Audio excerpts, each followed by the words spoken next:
ఆంధ్రప్రదేశ్ యానాంలో దిగువ ట్రోపో ఆవరణలో పశ్చిమ వాయువ్య దిశగా గాలులు వీస్తున్నాయి.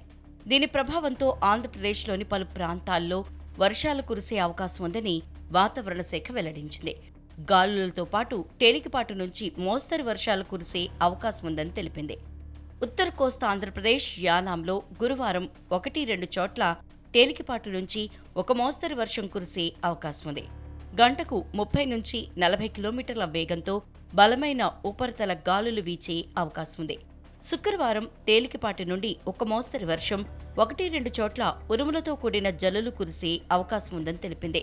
ఇటు దక్షిణ కోస్తా ఆంధ్ర, రాయలసీమలోనూ గురు శుక్రవారాల్లో అక్కడక్కడ తేలికపాటి నుండి ఓ మోస్తరు వర్షం కురుస్తుందని వాతావరణ శాఖ తెలిపింది. గంటకు 30-40 కిలోమీటర్ల వేగంతో బలమైన ఈదురుగాలులు వీస్తాయని వెల్లడించింది.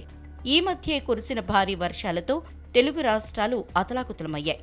పలుచోట్ల రహదారులు దెబ్బతిన్నాయి. చేలన్నీ నీట మునిగాయి. విజయవాడ ఎలాంటి దుర్భర పరిస్థితిని ఎదుర్కొందో తెలుసు. అందుకే ఈసారి అలాంటి నష్టం వాటిల్లకుండా ముందు జాగ్రత్త చర్యలు తీసుకోవాల్సిన అవసరం ఉంది.